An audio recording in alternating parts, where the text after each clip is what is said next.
Good morning. Good morning, ma'am. Good morning, ma'am. Good morning, ma'am. First of all, thank you so much for understanding. നിങ്ങൾ 10:30 join ആവാനായിട്ട് message തന്നല്ലോ. 11:30 അല്ലേ class. May be പല കാര്യങ്ങളും schedule ചെയ്യുന്നത് class time അനുസരിച്ചായിരിക്കും. അപ്പൊ ഇന്ന് കുറച്ച് നേരത്തെ ഷെഡ്യൂൾ ചെയ്യേണ്ട വന്നു, വെക്കേഷൻ ആയിട്ടും കൂടി. Okay, thank you so much. Prayer എല്ലാം കഴിഞ്ഞു? ഇല്ല മാം.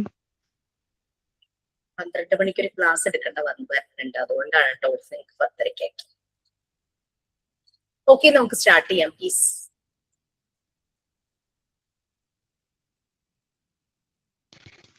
Prayer. Good morning, all. ദൈവമേ ഞങ്ങളുടെ പിതാവേ, നന്മയുടെ വഴി കാട്ടേണമേ, വിദ്യയും ബുദ്ധിയും തരേണമേ, സത്യത്തിന്റെ പാതയിൽ നടത്തേണമേ. ഗുരുക്കന്മാർക്ക് ബഹുമാനം നൽകാൻ, മാതാപിതാക്കൾക്ക് സ്നേഹം കൊടുക്കാൻ, നല്ല കുട്ടികളായി വളരുവാൻ നിത്യവും അനുഗ്രഹം ചൊരിയണമേ. Thank you.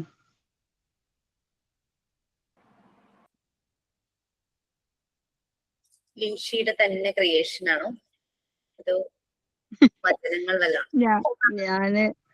ഞാന് എനിക്ക് അല്ലാതെ ഒന്ന് പറഞ്ഞ് കിട്ടിയത്. അപ്പൊ ഇനി ട്യൂണൊന്നും അറിയില്ല. അപ്പൊ ഞാൻ എന്റെ രീതിയിൽ അങ്ങ് ട്യൂൺ ഇട്ട്. എനിക്ക് ആ വേർഡ് നല്ലതായിട്ട് തോന്നി. അതെ, തീർച്ചയായിട്ടും നമ്മുടെ മനസ്സിൽ ഇങ്ങനെ കയറും ആ ഒരു വേർഡ്. ഓക്കെ, സോ നമ്മൾ എവിടെ വരെയായിരുന്നു? നീ എന്തെങ്കിലും നിങ്ങൾക്ക് ഷെയർ ചെയ്യാനുണ്ടോ? ചൂട്, വെക്കേഷൻ, എല്ലാത്തിന്റെ ആകെയൊക്കെ ബുദ്ധിമുട്ടുകൾ അല്ലേ? ഇപ്പൊ പാമ്പാണ് മെയിൻ വിഷയമായിട്ട് കിടക്കുന്നത്. അവിടെ ഉണ്ടോ? അവിടെ ഉണ്ടോ? അല്ല, നമ്മള് ഉറങ്ങുമ്പോഴേ വാതിലും ജനലൊക്കെ അറ്റ്ലീസ്റ്റ് ജനലുകൾ തുറന്നിടാനായിട്ട് ഭയങ്കര പേടി ഇപ്പൊ എല്ലാവർക്കും. അതെ അതെ അതെ, ശരിയാ. വെന്റിലേഷന് ഇല്ലാതെ നമുക്ക് ഉറങ്ങാനും പറ്റുന്നില്ല. അങ്ങനെ പിന്നെ പണ്ടാണെങ്കിൽ നമ്മ ഇങ്ങനെ പറയായിരുന്നു, വെളുത്തുള്ളി മണ്ണെണ്ണയും ഒക്കെ നമ്മൾ ചെയ്താല് അങ്ങനെ പാമ്പൊക്കെ പോകുന്നു. പക്ഷെ ഇപ്പൊ പറയുന്നു അതൊന്നും ഇതല്ല, എഫക്റ്റീവ് അല്ലാന്ന്. അതും കൂടി കേട്ടപ്പോ ഒരു ബുദ്ധിമുട്ട്. ഞാൻ ആരുടെയോ നമ്മുടെ ഏതോ കുട്ടികളുടെ തന്നെയാന്ന് തോന്നുന്നു സ്റ്റാറ്റസിൽ കണ്ടു, ഒരു പാമ്പ് വന്ന് ഒരു വീട്ടിൽ വന്ന് ചൂട് കാരണം ഞാൻ അകത്തേക്ക് കയറിക്കോട്ടെ എന്ന് വെച്ച് പരേടി. ഞങ്ങള് ചൂട് കാരണം എവിടെയും പോകുന്നില്ലല്ലോ, ഞങ്ങളുടെ വീട്ടിൽ തന്നെ പോയി വീട്ടിൽ പോയിരിക്കും. തമാശ. പക്ഷെ ഒരു കുട്ടികളെ കടിച്ചല്ലോ, കഷ്ടം. അതെ അതെ അതെ. പിന്നെ പൂച്ചയാണ് ഇപ്പൊ പാമ്പിനെ നേരിടുന്ന പറയണേ. എല്ലാ വീടുകളിലും പൂച്ചയുണ്ടെങ്കിൽ എനിക്ക് തോന്നുന്നു അവർക്ക് ഇങ്ങനെ സെൻസ് ചെയ്യാൻ പറ്റും. അതുകൊണ്ട് പൂച്ച ഉള്ളത് നല്ലതായിരിക്കും ഇപ്പൊ തോന്നുന്നു. ഞാൻ നേരത്തെ താമസിച്ച വീട്ടില് അവിടുത്തെ അമ്മൂമ്മ പറഞ്ഞു ഞാൻ കേട്ടിട്ടുണ്ട്, രാവിലെ അവര് കുളിച്ചിട്ട് വിളക്ക് വെക്കും ഒരു 5-5:30 സമയത്ത്. അപ്പൊ വിളക്ക് വെക്കാൻ ഉമ്മറത്തേക്ക് വരുമ്പോ കാണുന്ന കാഴ്ച പൂച്ച പാമ്പിനെ തട്ടി കളിക്കണം. അതെ അതെ അതെ. പൂച്ച എനിക്ക് ഇപ്പൊ ന്യൂസിലൊക്കെ ഉണ്ടായിരുന്നല്ലോ, അങ്ങനെ വീഡിയോസ് ഒക്കെ കണ്ടായിരുന്നു. ഇങ്ങനെ പൂച്ച എന്നിട്ട് അണിലി കുഞ്ഞുങ്ങളെയും പൂച്ചയുടെ കുഞ്ഞുങ്ങളും ചേർന്ന് 8-10 അണിലി കുഞ്ഞുങ്ങളെയും നേരിട്ടെന്ന് കൊന്നെന്നും പറഞ്ഞിട്ട്. ഇപ്പൊ കൊറേ വീഡിയോസ് കാണുന്നുണ്ട്, മൂർഖൻ പാമ്പിനെയും എല്ലാത്തിനെയും. ഏത് പാമ്പായാലും പൂച്ച അതിനെ നല്ല രീതിയിൽ ഫൈറ്റ് ചെയ്ത് അതിനെ കൊല്ലുന്നുണ്ട്. അതുകൊണ്ട് പൂച്ചകളെ 11:30-12 മണി സമയത്താണ് ചെടി നനയ്ക്കുന്നത്. കാരണം വൈകുന്നേരം നനയ്ക്കുമ്പോ അത് വീണ്ടും വാടിപ്പോകും. മിറ്റമൊക്കെ നനച്ചിട്ട് ആ സമയത്ത് ഇറങ്ങുന്നത്. അപ്പൊ എല്ലാരും പറയും എന്നോട് ആ സമയത്ത് ഇറങ്ങല്ലേ എന്നൊക്കെ, കാരണം കുറച്ച് ചൂട് കുറഞ്ഞ സമയല്ലേ. ഞാൻ ചെടികള് വാടിപ്പോകാൻ വെച്ചിട്ട് ആ സമയത്ത് അങ്ങ് നനച്ചു വെക്കുന്നതായിരുന്നു.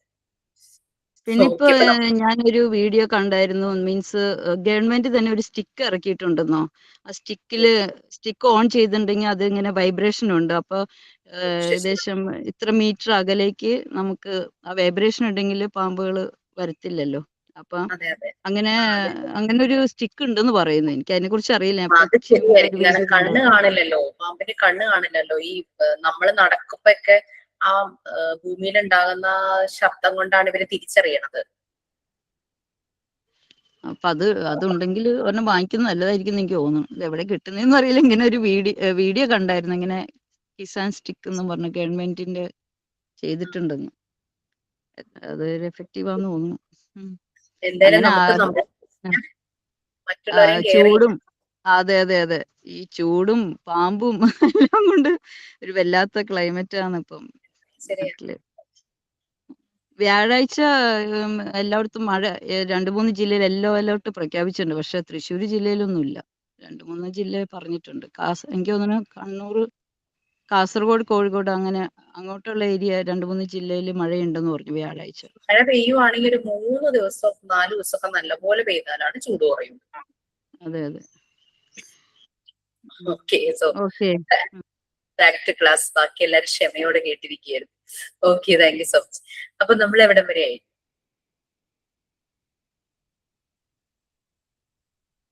ലാസ്റ്റ് ക്ലാസ്സിൽ എനിക്ക് തോന്നുന്നു സൈക്കോ അനാലിസ്റ്റുകളുടെ ഓരോരുത്തരുടെ ആയിട്ട് നമ്മൾ പറഞ്ഞുകൊണ്ടിരിക്കുവായിരുന്നു തോന്നുന്നു അല്ലേ? അതെ മാം. എറിക്സന്റെ പറയുമായിരുന്നു നമ്മള് ബ്രൂണറുടെ നമ്മുടെ ടെക്സ്റ്റിൽ ഉണ്ടായിരുന്നു. ബ്രൂണറുടെ നമ്മൾ പറഞ്ഞു. അതിന്റെ ഒപ്പം തന്നെ പിയാജയുടെ പറഞ്ഞിരുന്നു. പിയാജെ ബ്രൂണറുടെ പോലെ തന്നെ, പക്ഷെ 4 സ്റ്റേജ് ആയിട്ടാണ്. ബ്രൂണർ 3 സ്റ്റേജസ് ആയിട്ടാണ് പിയാജെ. അത് നമ്മൾ പറഞ്ഞു. ഇനി നിങ്ങളുടെ റെക്കോർഡ് റൈറ്റിംഗ് എവിടം വരെയായി? എത്ര റെക്കോർഡ് വരെ ഞാൻ ഡീറ്റെയിൽസ് പറഞ്ഞു തന്നു?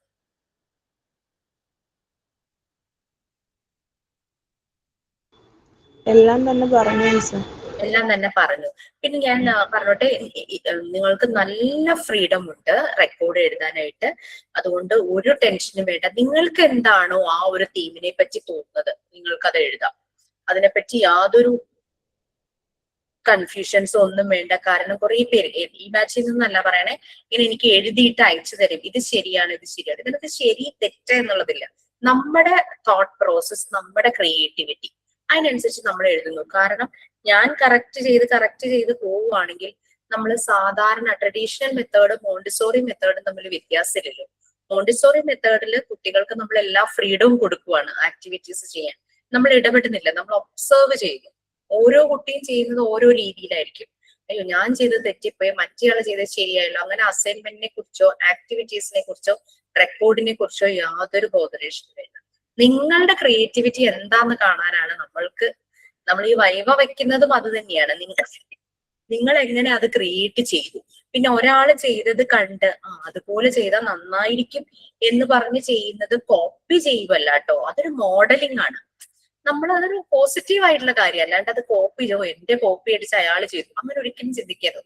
നമ്മളിപ്പോ പ്രൗഡ് ഫീൽ ചെയ്യണോ, അപ്പൊ എന്റെ ബെറ്റർ ആയതുകൊണ്ടാണ് എന്നെ ഫോളോ ചെയ്തത്, അങ്ങനെ ചിന്തിക്കുക കേട്ടോ. അല്ലാതെ അതൊരു കോപ്പി അടിച്ച് വച്ചു അങ്ങനെ ഇങ്ങനെ അങ്ങനത്തെ യാതൊരു ധാരണയും വേണ്ട.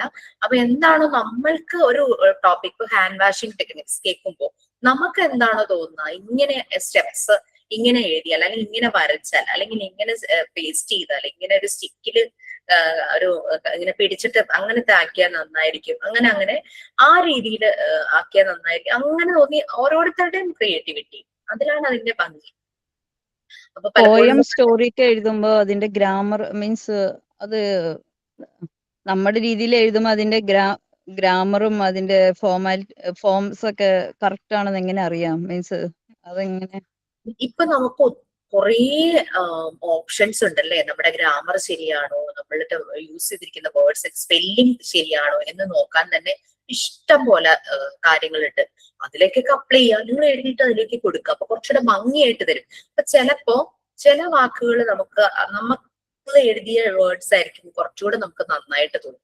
അപ്പൊ നമുക്കത് മാറ്റിയാൽ മതിയല്ലോ. എന്തോ ടെക്നോളജി ഇമ്പ്രൂവ് ചെയ്തിരിക്കുകയല്ലേ.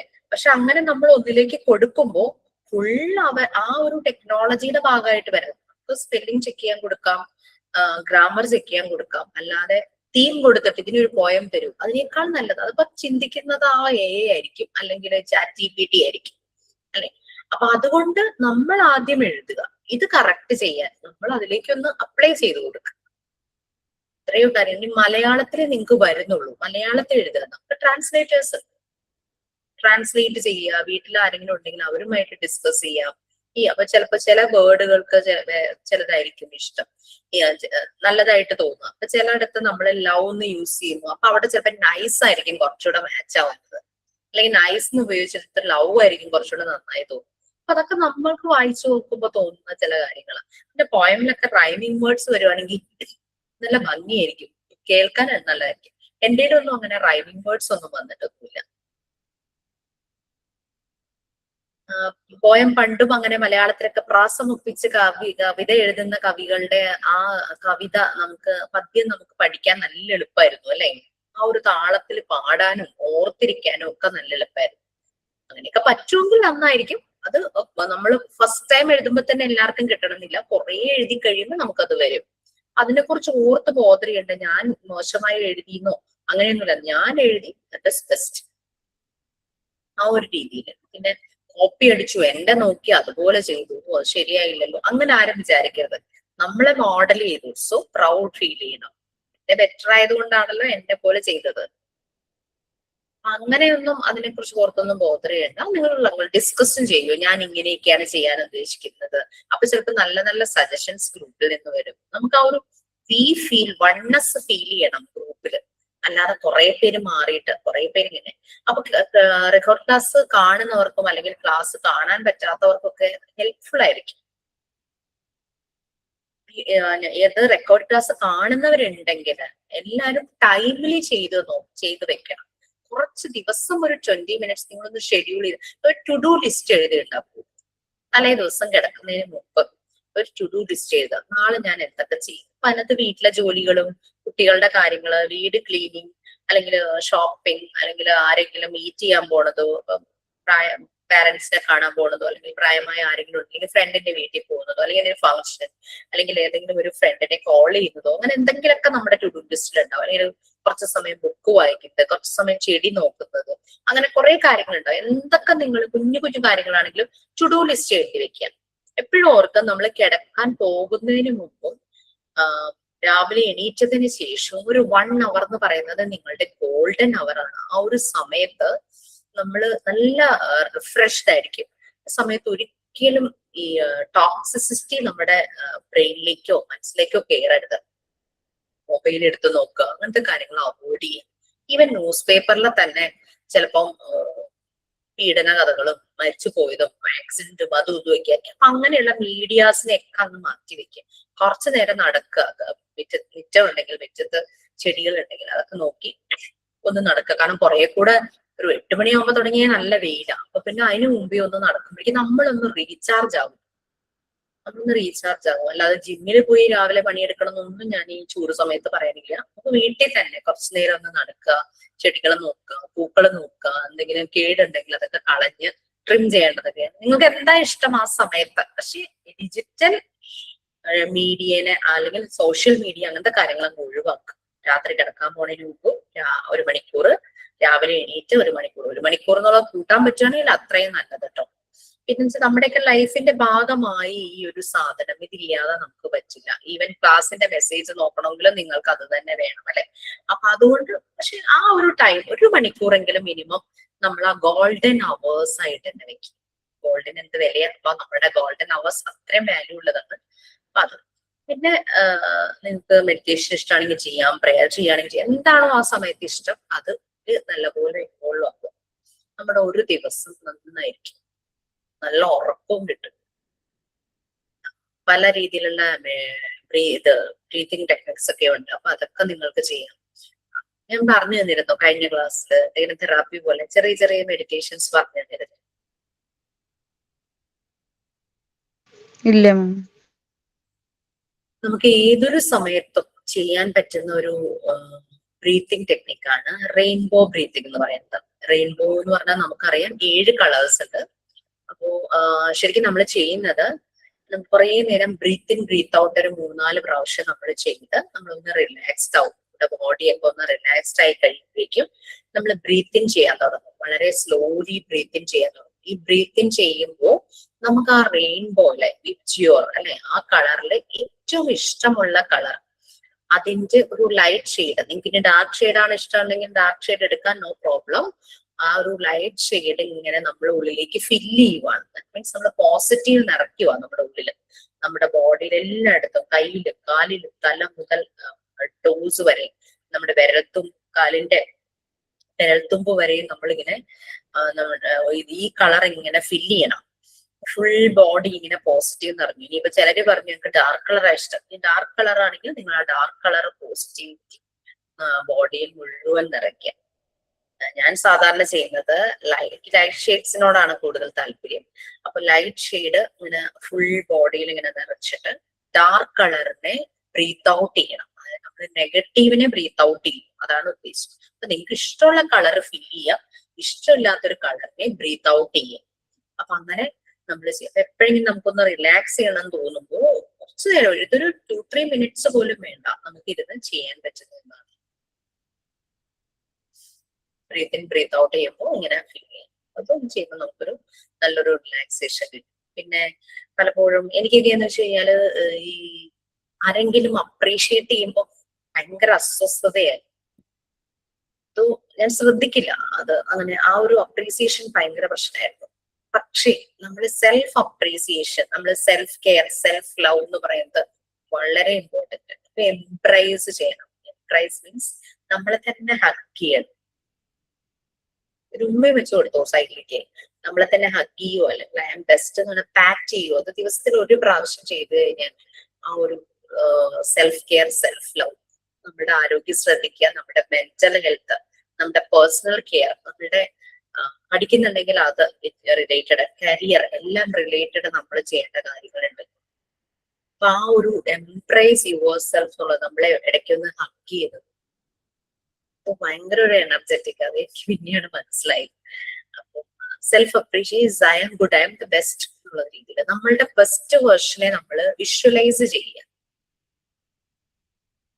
നിങ്ങൾക്ക് ഒരു ടീച്ചർ ആകാൻ, കുട്ടികളുടെ ടീച്ചർ ആകാനാണ് ഇഷ്ടം. അപ്പൊ ഞാൻ അങ്ങനെ കുട്ടികളുടെ ഒരു ബെസ്റ്റ് ടീച്ചർ ആകുന്നത് നമ്മളിങ്ങനെ വിഷ്വലൈസ് ചെയ്യുക.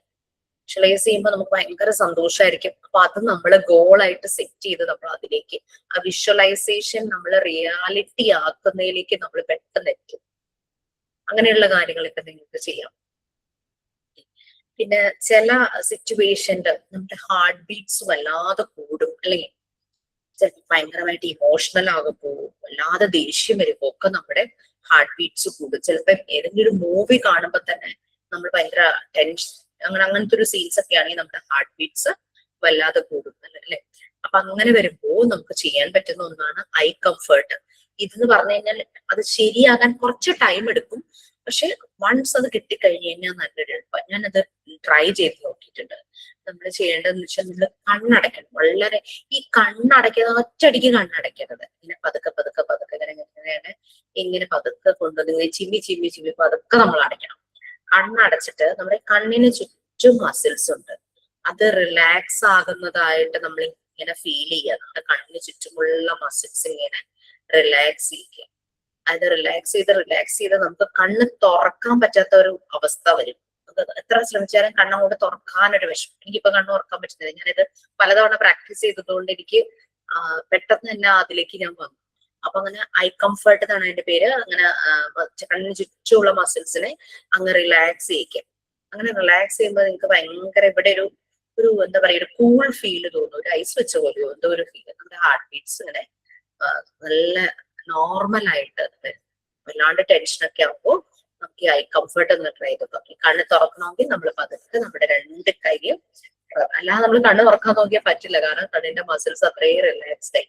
അപ്പൊ അതിനെ ചൂട് കൊടുക്കും. നമ്മൾ കൈ നല്ലപോലെ ഇതാക്കിയിട്ട് കണ്ണിന്റെ മുകളിൽ ആ ചൂട് വെച്ച് ഒന്ന് മസാജ് ചെയ്ത് കഴിയുമ്പോഴേക്കും നമുക്ക് പതുക്കെ കണ്ണ് തുറക്കാനായിട്ട് പറ്റും. ഒരിക്കലും നമ്മളൊരു മെഡിറ്റേഷനിലേക്കോ ഒരു റിലാക്സേഷനിലേക്കോ കണ്ണടച്ച് പോകുമ്പോൾ പതുക്കെ കണ്ണുകൾ അടയ്ക്കാൻ പറ്റും.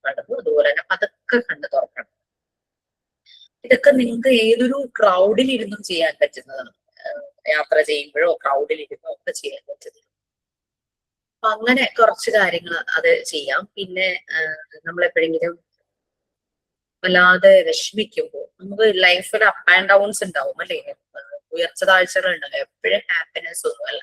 നമ്മൾ വല്ലാതെ ഡൗൺ ആയിട്ടിരിക്കുന്ന സമയത്ത് ഇതുപോലെ തന്നെ കണ്ണടച്ചിട്ട് നിങ്ങൾക്ക് ഇഷ്ടമുള്ള കൈയുടെ ഏതെങ്കിലും തമ്പും ഏതെങ്കിലും ഫിംഗേഴ്സ്, ഇതോ പോയിന്റ് ഇൻഡെക്സ് ഫിംഗറോ അല്ലെങ്കിൽ റിംഗ് ഫിംഗറോ മിഡിൽ ഫിംഗറോ സ്മോൾ ഫിംഗർ, ഏത് ഫിംഗർ ആയാലും കുഴപ്പമൊന്നുമില്ല, ആ തമ്മിലൊന്ന് നമ്മൾ ആങ്കർ ചെയ്യുവാണ്.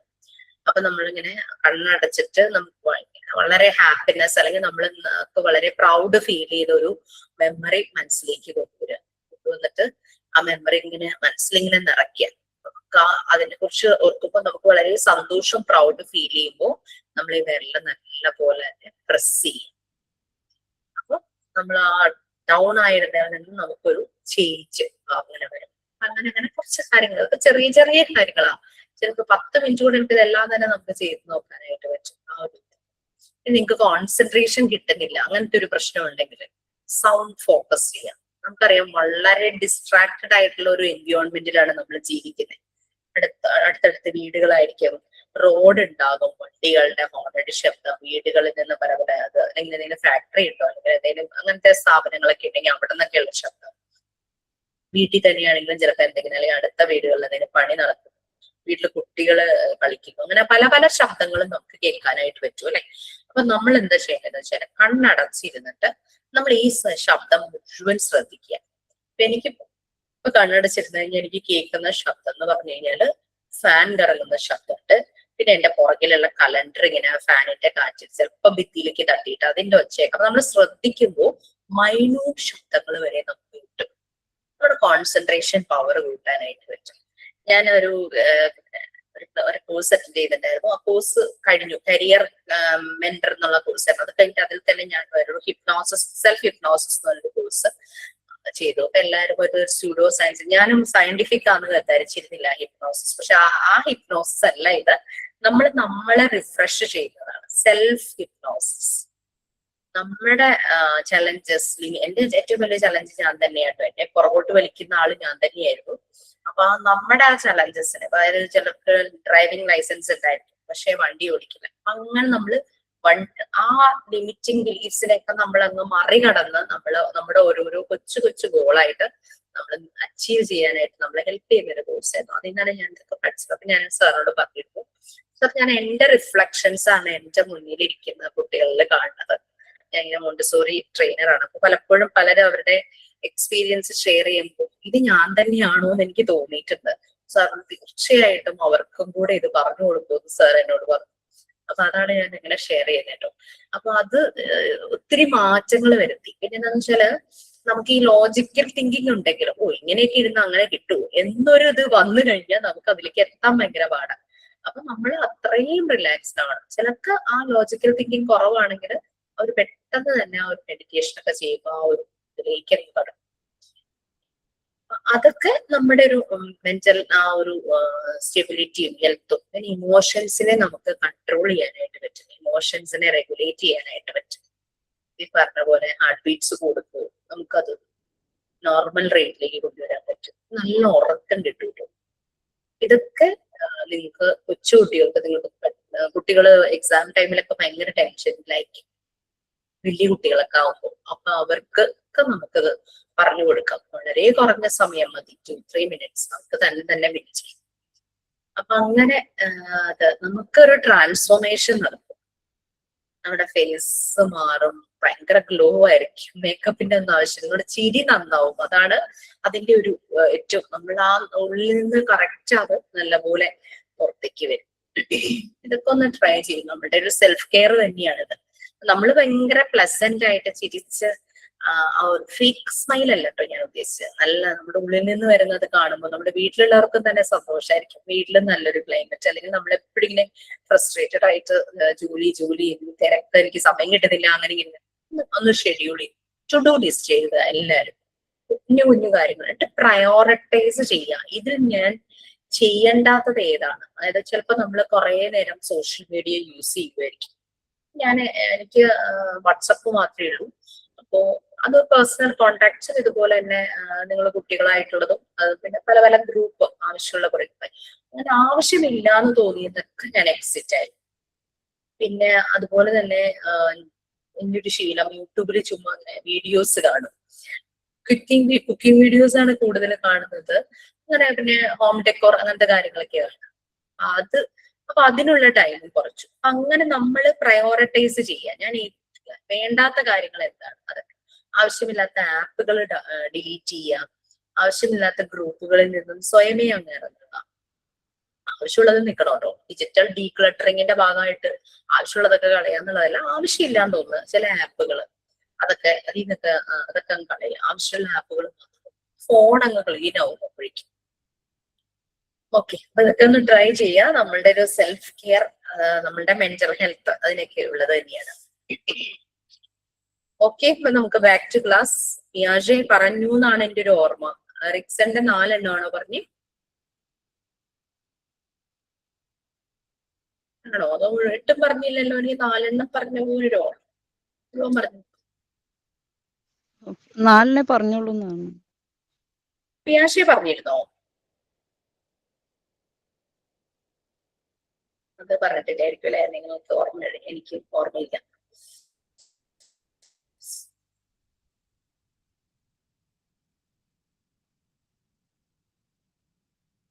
ഓക്കെ, എറിക്സന്റെ 4 സ്റ്റേജിൽ നമ്മൾ 8 സ്റ്റേജ് ഉണ്ട്. വളരെ ഭംഗിയായിട്ടാണ് എറിക്സൺ അതെല്ലാം എഴുതി വെച്ചിരിക്കുന്നത്. നമുക്ക് റിലേറ്റ് ചെയ്യാൻ പറ്റി. കഴിഞ്ഞ ക്ലാസ്സിൽ നിങ്ങൾ പറഞ്ഞു റിലേറ്റ് ചെയ്യാൻ പറ്റി, ഇതൊക്കെ അറിഞ്ഞിരുന്നെങ്കിൽ എന്നും കൂടെ പറഞ്ഞു. നോ പ്രോബ്ലം, അതിലൊരു പ്രശ്നമില്ല.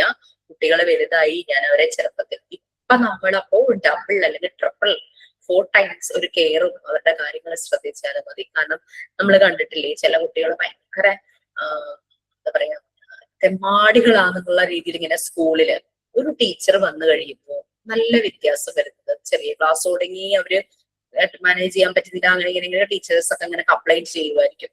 പക്ഷെ ചിലപ്പോ ഒരു 10th എത്തുമ്പോഴായിരിക്കും ഒരു ടീച്ചറുടെ ഇൻഫ്ലുവൻസ് അവരെ മാറ്റുന്നത്. അതുകൊണ്ട് അതും സംഭവിക്കാം. അത് നമ്മളെ ഡിപ്പെൻഡ് ചെയ്തിരിക്കും.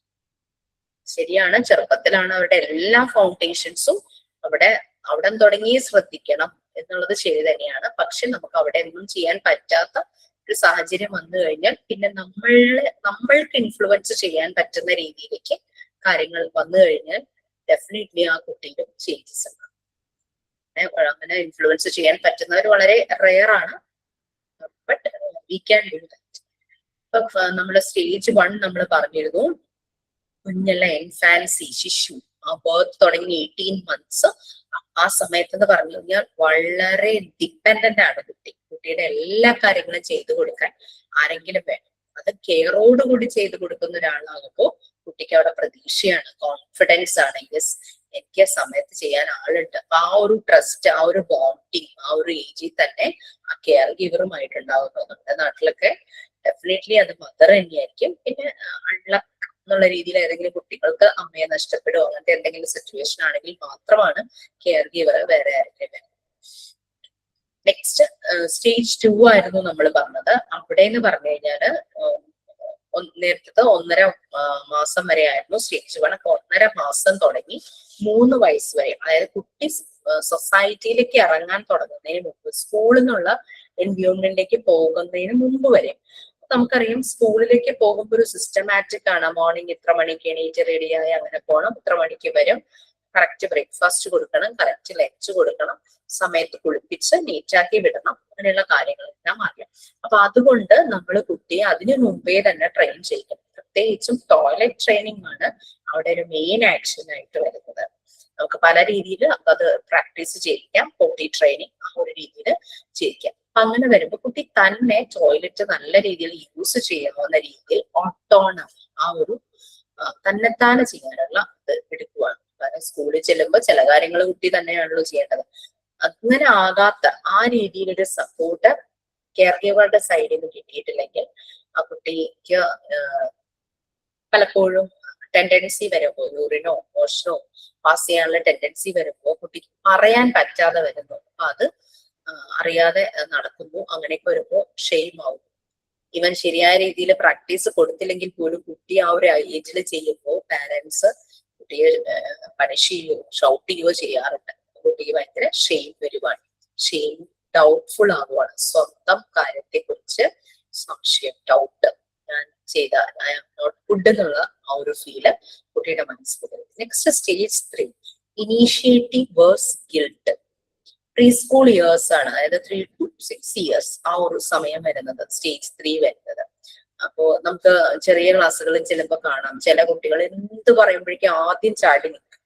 ആ ഒരു ലീഡർഷിപ്പ് ഇനീഷ്യേറ്റ് ചെയ്യാനുള്ള അവർക്ക് അതിനുള്ള ചമ്മലൊന്നുമില്ല, വളരെ സ്മാർട്ടായിട്ട് ചെയ്യും. പക്ഷെ ചില കുട്ടികൾ മിണ്ടാതെ സൈലന്റ് ആയിട്ടിരിക്കുന്നതാണ്. So that is the difference. അവർക്ക് ഞാൻ ചെയ്താൽ ശരിയാണ്. കാരണം പ്രീവിയസ് സ്റ്റേജിലൊക്കെ അവർക്ക് എന്തെങ്കിലുമൊക്കെ ഡൗട്ട് സംഭവിച്ചിട്ടുണ്ടാവും, ഞാൻ ചെയ്താൽ ശരിയാവില്ല എന്നുള്ള രീതിയിൽ അവരിങ്ങനെ ഒരു ഗിൽട്ട്. മറ്റു കുട്ടികളെ മുന്നോട്ട് പോകുമ്പോൾ ഒരു ഗിൽറ്റി ഫീൽ ഇവർക്ക് തോന്നും. സ്റ്റേജ് 4 നമ്മൾ പറഞ്ഞു വളരെ enthusiastic, എനർജറ്റിക് ആയിട്ട് വരുന്ന ആ ഒരു സമയം.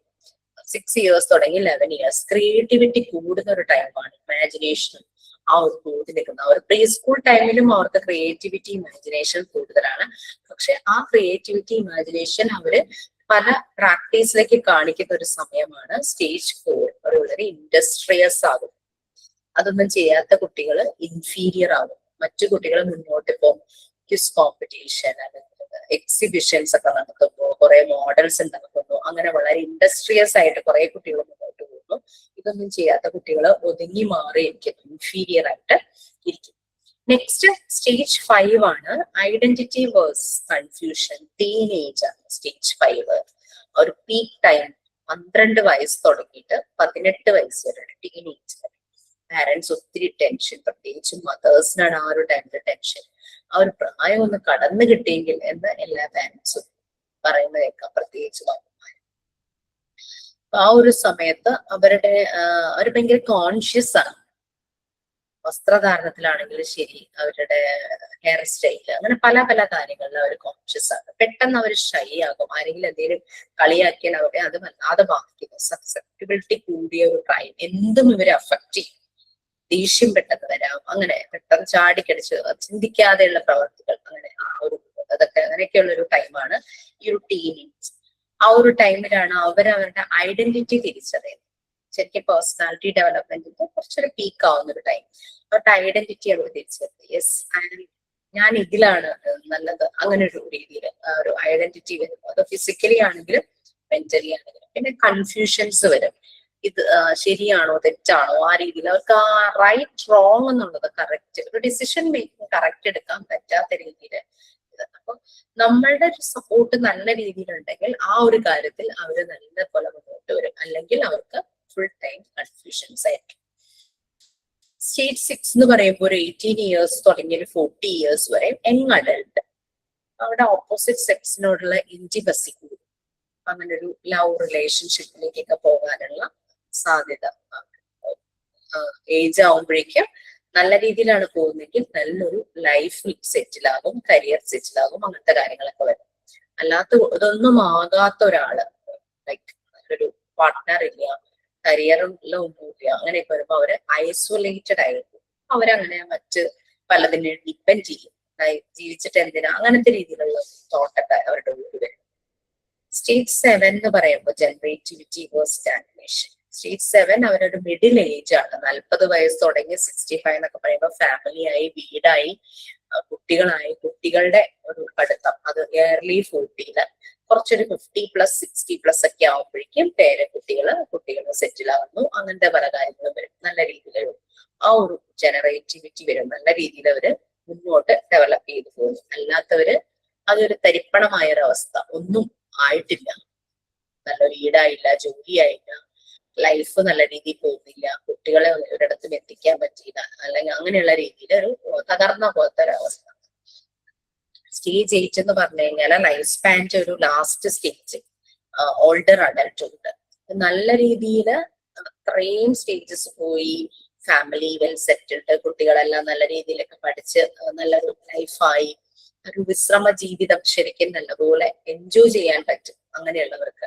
അല്ലാത്തവര് ഡെസ്പയറിലേക്ക് പോകും, നിരാശ, വളരെ കഷ്ടപ്പെട്ടുള്ള ഒരു മരണത്തിലേക്കോ അങ്ങനെയുള്ള രീതിയിൽ ഒരു ഡെസ്പയർ ആയിരിക്കും അവരുടെ ലൈഫിൽ. പിന്നെ ഉണ്ടാവും, ഞാൻ ഇത്രയും കാലം ജീവിച്ചിട്ട് എന്തായി, ഒന്നും നേടിയില്ലല്ലോ, ആ രീതിയിലുള്ള ഒരു അവസ്ഥയിലേക്ക് അവര് പോകും.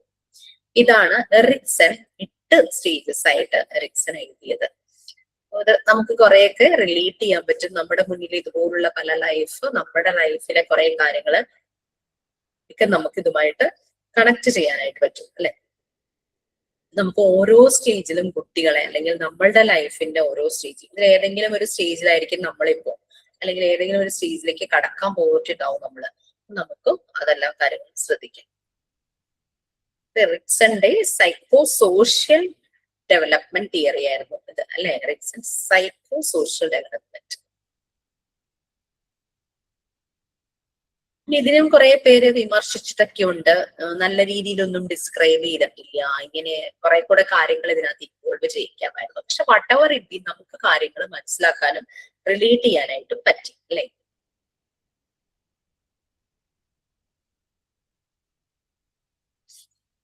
ഇത് ശരിക്കും നമ്മുടെ ഒരു ലൈഫ് സ്പാനിന്റെ ഒരു എൻറ്റയർ ആയിട്ടുള്ള ഡെവലപ്മെന്റ് സ്റ്റേജസിനെ കാണിച്ചു. ജനിക്കുന്നത് മുതൽ മരിക്കുന്നത് വരെ ഒരു മനുഷ്യന് ഏതെല്ലാം രീതിയിലുള്ള ഫീലിങ്സിലൂടെ ഏതെങ്കിലും രീതിയിലുള്ള അപ്പ് ആൻഡ് ഡൗൺസ് തന്നെയാണ് ഇതിനകത്ത് കാണിച്ചത്. നല്ല രീതിയിൽ പോകുന്നവരുടെ ലൈഫ് എങ്ങനെ പീക്കിലെത്തുന്നു, അല്ലാതെ പോകുന്നവരെങ്ങനെ എത്രത്തോളം ഡൗൺ ആയി പോകുന്നു എന്നുള്ള രീതിയിലൊക്കെ പറഞ്ഞിട്ടുണ്ടായിരുന്നു. സൈക്കോ സോഷ്യൽ ഡെവലപ്മെന്റ്, ബ്രൂണറുടെ കോഗ്നിറ്റീവ് സ്റ്റേജ് ഓഫ് ഡെവലപ്മെന്റ്, പിയാജെയുടെ കോഗ്നിറ്റീവ് ഡെവലപ്മെന്റ് സ്റ്റേജസ്, എറിക്സന്റെ സൈക്കോ സോഷ്യൽ ഡെവലപ്മെന്റ്. പിയാജെയുടെ നിങ്ങൾ പറഞ്ഞിട്ടില്ല എന്നുള്ള രീതിയിലാണ് പറഞ്ഞു തോന്നുന്നു. സ്ക്രീൻഷോട്ട് അയച്ച് തന്നിട്ടില്ലായിരുന്നു.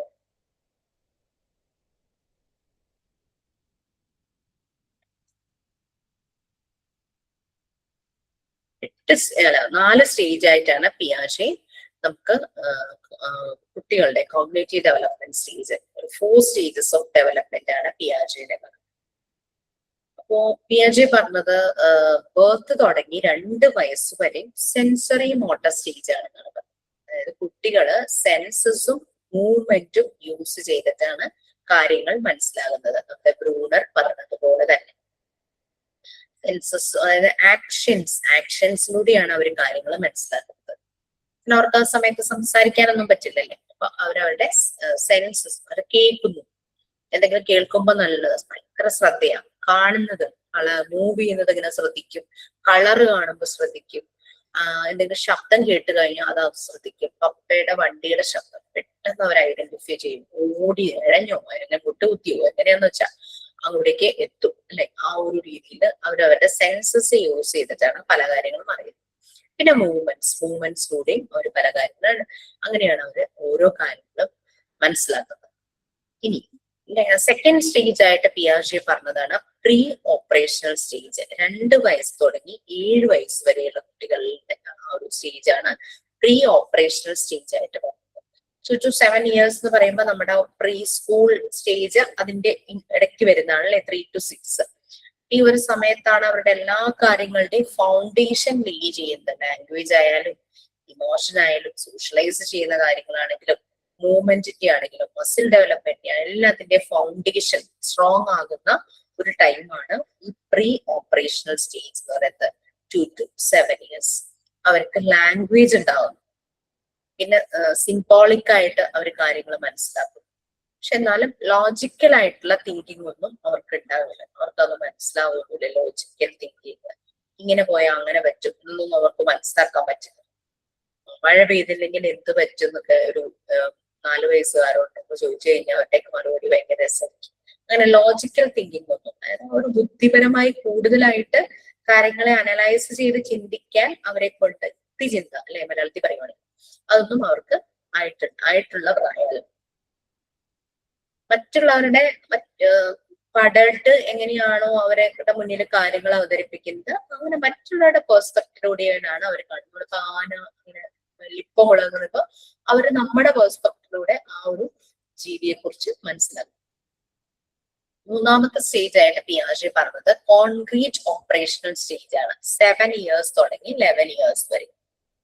ഇവിടെ ലോജിക്കൽ തിങ്കിങ് ഡെവലപ്പ് ചെയ്തു തുടങ്ങും എന്ന് വെച്ചാൽ അത് ഫുള്ളി ഡെവലപ്ഡ് ആയിട്ടില്ല. ഈ ഒരു സമയത്ത് കോൺക്രീറ്റ് ഐഡിയാസ് ആണ് കൂടുതലും അവർക്ക് മനസ്സിലാകുന്നത്. പ്രീവിയസ് സ്റ്റേജിലും അതെ, കോൺക്രീറ്റ് ഐഡിയാസ്, അതായത് അവർക്ക് കാണാൻ പറ്റുന്നതും കയ്യിലെടുക്കാൻ പറ്റുന്നതും തൊട്ടു നോക്കാൻ പറ്റുന്നതും ഇടിച്ചു നോക്കാനും കുത്തി നോക്കാനും എറിഞ്ഞു നോക്കാൻ പറ്റുന്ന സാധനങ്ങളൊക്കെ അവർക്ക് മനസ്സിലാകും. അതുകൊണ്ടാണ് നമ്മൾ മോണ്ടിസോറി മെത്തേഡില് കോൺക്രീറ്റ് ഒബ്ജക്ട്സ് വെച്ചിട്ടുള്ള കൺസ്ട്രക്റ്റീവ് ആക്ടിവിറ്റീസ് ആണ് കുട്ടികൾക്ക് കൊടുക്കുന്നത്. കുട്ടിയോട് പറയുവാണ് 10 ബീഡ്സിൽ നിന്നും 2 ബീഡ്സ് എടുത്താൽ ബാക്കി എത്ര ബീഡ്സ് ഉണ്ടാകുമെന്ന് പറഞ്ഞു കഴിഞ്ഞാൽ പെട്ടെന്ന് അവർക്കത് പിടികിട്ടില്ല.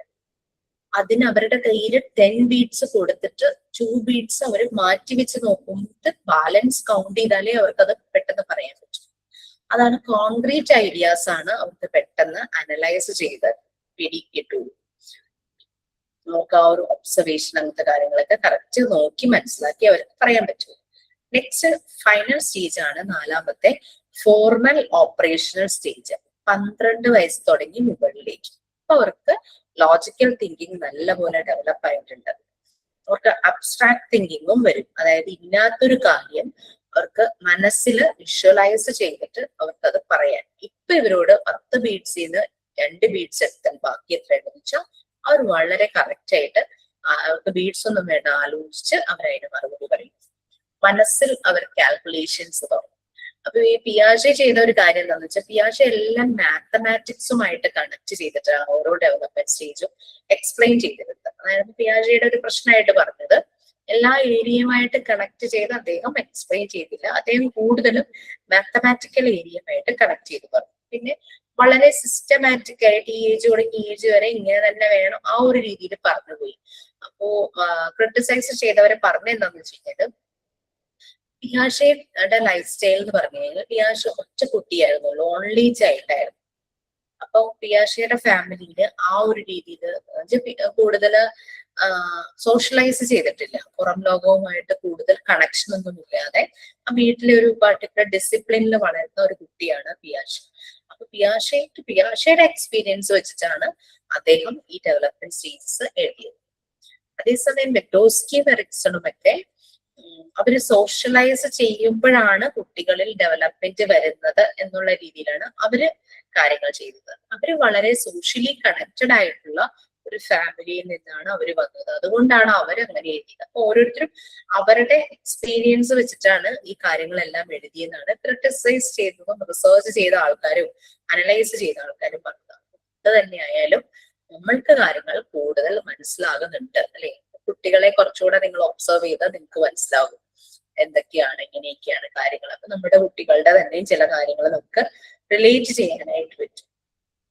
ഓക്കെ, ചെറിയ ക്ലാസ്സിൽ മാത്സ് ഒക്കെ പഠിപ്പിക്കാൻ ചിലപ്പോൾ നമ്മൾ ബുദ്ധിമുട്ടിയിട്ട് ഉണ്ടാകുമായിരിക്കും. അത് വെച്ചാൽ കുട്ടി ആ ഒരു ലോജിക്കൽ തിങ്കിങ്ങിലേക്ക് വരണം. ആ ഒരു ട്രാൻസ്ഫോർമേഷൻ നടക്കണമെങ്കിൽ അവന്റെ മൈൻഡ് അതിനനുസരിച്ച് ഡെവലപ്പായി വരണം. അപ്പൊ ആ രീതിയിൽ ഉള്ള ആക്ടിവിറ്റീസ് ആണ് കുട്ടിക്ക് കൊടുക്കേണ്ടത്.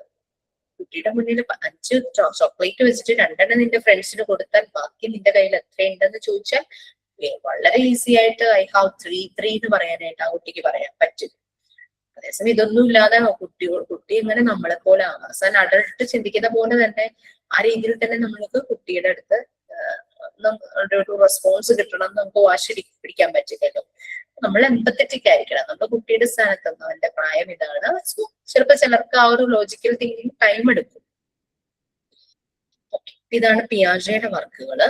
നെക്സ്റ്റ് നമുക്ക് വരുന്നത് വിഗ്ഡോസ്കി.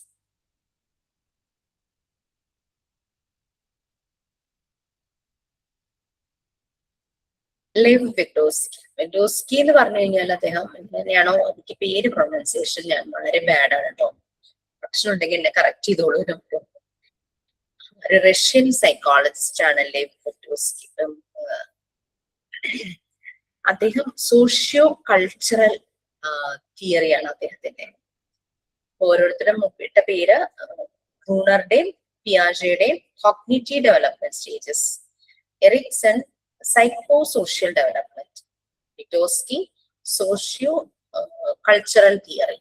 അതായത് സോഷ്യൽ ഇന്ററാക്ഷനും കൾച്ചറൽ ബിഹേവിയറും, വളരുന്ന സാഹചര്യത്തിലെ കൾച്ചർ, അവിടെ സോഷ്യലി ഇന്ററാക്ട് ചെയ്യുന്നത്, ഇതെല്ലാമാണ് ഒരു കുട്ടിയുടെ ഡെവലപ്മെന്റിനെ ഷേപ്പ് ചെയ്യുന്നതും ലേണിംഗ് കൂടുതൽ നന്നാക്കുന്നതും എന്നാണ് ലെവ് വിഗ്ഡോസ്കി പറഞ്ഞത്.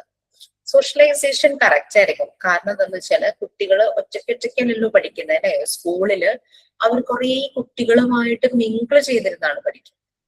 അപ്പൊ ആ ഒരു പീർ ഗ്രൂപ്പിന്റെ ഇൻഫ്ലുവൻസ്, നല്ലൊരു പീർ ഗ്രൂപ്പ് ഇൻഫ്ലുവൻസ് ആണെങ്കിൽ അത് ഇവന്റെ ഡെവലപ്മെന്റിനെയും ഹെൽപ്പ് ചെയ്യും.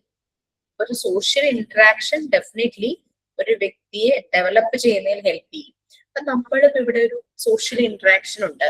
ഈവൻ ദോ നിങ്ങളിന്ന് കാണാൻ പറ്റുന്നില്ലെങ്കിൽ പോലും നമ്മൾ നല്ലപോലെ കണക്റ്റഡ് ആണല്ലേ, ഇമോഷണലി കണക്റ്റഡ് ആണ്. അപ്പൊ ആ ഒരു സോഷ്യൽ ഇന്ററാക്ഷൻ നമ്മളിൽ പലർക്കും, എനിക്കും നിങ്ങൾക്ക് ഓരോരുത്തർക്കും ഓരോ വ്യത്യാസങ്ങൾ ഉണ്ടാക്കുന്നുണ്ട്, നമ്മളെ ഷേപ്പ് ചെയ്യുന്നുണ്ട്. ഇല്ലാന്ന് നമുക്ക് പറയാൻ പറ്റില്ല. അതുകൊണ്ടാണ് നിങ്ങൾ ഈ 1 മണിക്കൂർ ഇതിന്റെ മുന്നിൽ വന്നിരിക്കുന്നത്, സമയം കണ്ടെത്തി വന്നിരിക്കും. Because you need this. എനിക്കിത് ആവശ്യമാണ്. അത് അതിന്റെ രീതിയിൽ തന്നെ നമ്മൾ വരും. റെക്കോർഡ് ക്ലാസ് കാണുന്നവർ വിഷമിക്കേണ്ട. ഈ ഒരു ടൈമിൽ നിങ്ങൾക്ക് അത് ഷെഡ്യൂൾ ചെയ്ത് വരാൻ പറ്റാത്ത ബുദ്ധിമുട്ട് കൊണ്ടായിരിക്കും. ബട്ട് റെക്കോർഡ് ക്ലാസ് കാണുമ്പോൾ ലൈവ് ക്ലാസ് കാണുന്ന പോലെ തന്നെ കാണണം. അല്ലാതെ ഓൺ ചെയ്ത് വെച്ചിട്ട് അങ്ങോട്ടും ഇങ്ങോട്ടും നടക്കുന്നതിന്റെ ഇടയ്ക്ക് കേൾക്കുവോ അതല്ല. അല്ലെങ്കിൽ അതായത് ഫുള്ളി ഇൻവോൾവ് ആകണം. എന്തെങ്കിലും ഒരു കാര്യം ചോദിക്കുമ്പോ ഇപ്പൊ ഇവിടെ എല്ലാരും റെസ്പോണ്ട് ചെയ്യും. വയസ്സിലെയോ അച്ഛനെയോ ആരെങ്കിലൊക്കെ റെസ്പോണ്ട് ചെയ്യും. എല്ലാരും റെസ്പോണ്ട് ചെയ്യും.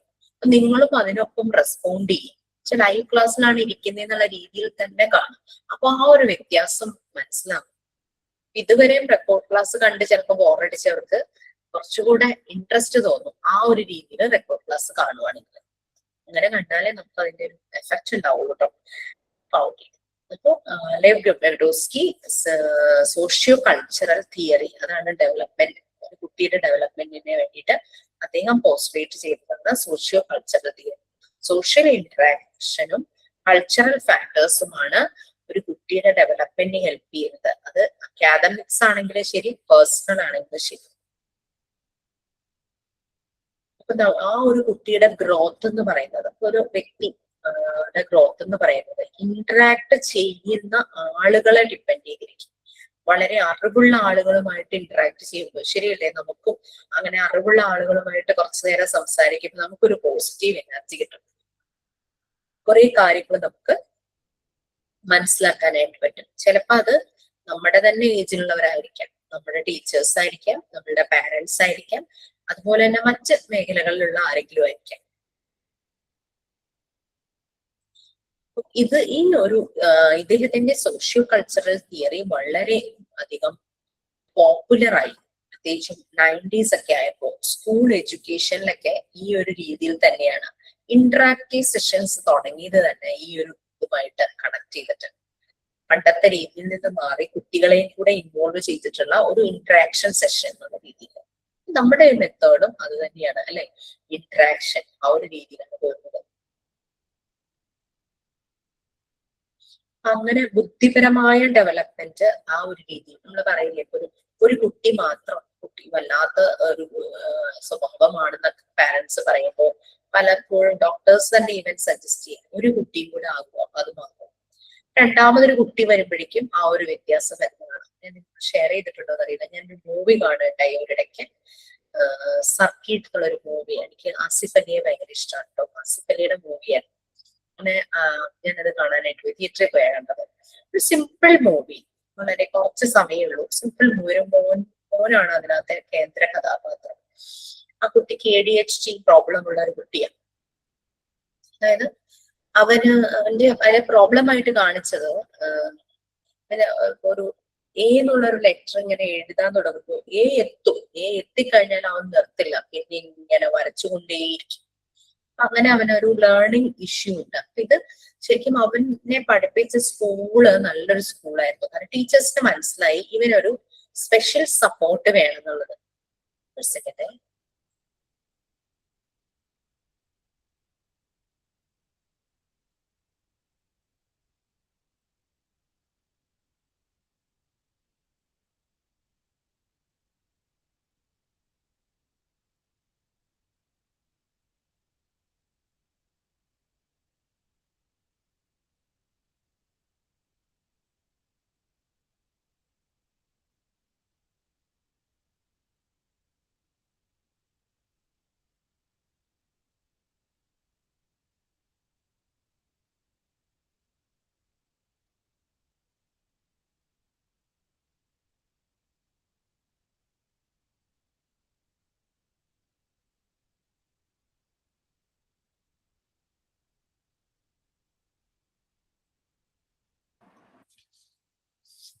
ഓക്കെ, അപ്പൊ അങ്ങനെ ആ സ്കൂളിലെ ടീച്ചർ പാരന്റ്സിനോട് പറയുവാണ് ഇവനൊരു ഷാഡോ ടീച്ചറെ കൊണ്ടുവരും. അതാകുമ്പോൾ അവന്റെ സ്കൂളിൽ ആ ടീച്ചർ അവന്റെ കൂടെ തന്നെ ഉണ്ടായിരിക്കും, അവനെ ഹെൽപ്പ് ചെയ്തോളൂ എന്ന് പറഞ്ഞു.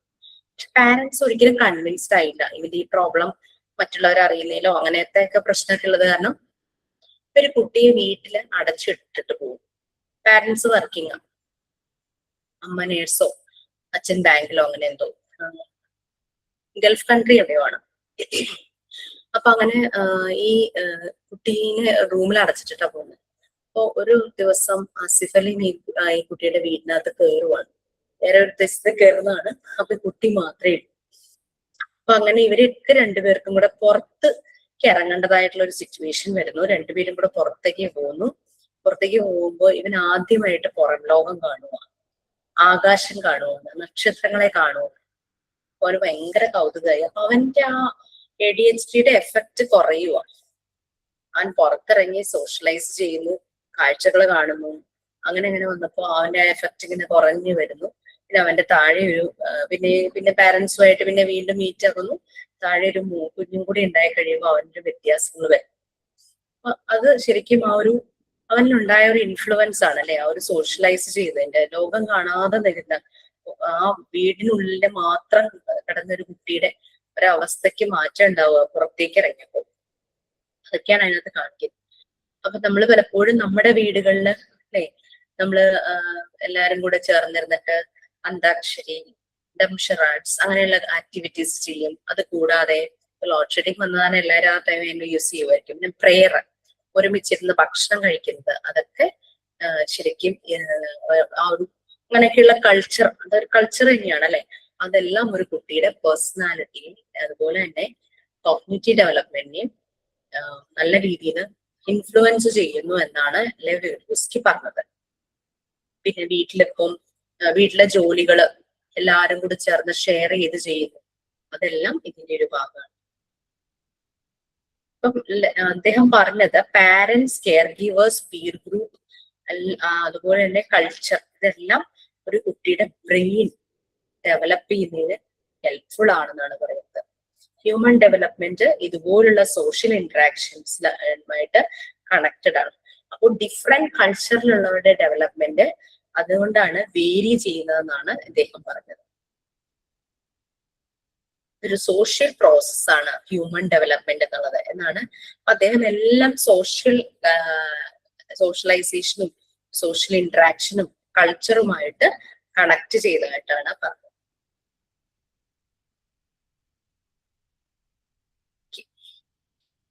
ഇതായിരുന്നു ലെവ് വിഗോറ്റ്സ്കിയുടെ കാര്യം. ഇനി നമുക്ക് ഒരാളുടെയും കൂടെ നമുക്ക് പറയാനുണ്ട്.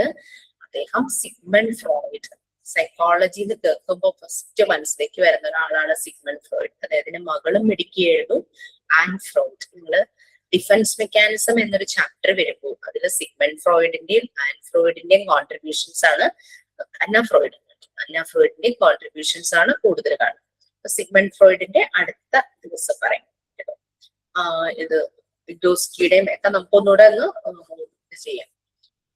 ഓക്കെ, നിങ്ങൾക്ക് ടേം 1 എക്സാമിനേഷന്റെ ടൈം ടേബിൾ എന്തെങ്കിലും വന്നിരുന്നു? ഇല്ല. Okay, no problem. പിന്നെ അതുപോലെ തന്നെ പഠിച്ചു തുടങ്ങിക്കോ കേട്ടോ. സമയമുള്ളപ്പോ കുറേശ്ശെ കേട്ടിട്ടൊന്ന് വായിച്ചൊക്കെ നോക്ക്, പഠിച്ചൊക്കെ നോക്ക്. മോക്ക് ടെസ്റ്റുകളൊന്നും കൂടെ ഒക്കെ ഒന്ന് റിപ്പീറ്റ് ചെയ്തൊക്കെ നോക്കാം. ഇതും അടുത്തത് സിഗ്മണ്ട് ഫ്രോയിഡിനെ കൊണ്ടൊക്കെ കഴിഞ്ഞു കഴിഞ്ഞാൽ നമുക്ക് തീരും ആ പോർഷൻ. ഇതൊന്നും എന്റെ പോർഷൻ മാത്രമാണോ പാർട്ട് 2 തീരാനുള്ള തോന്നുന്നു.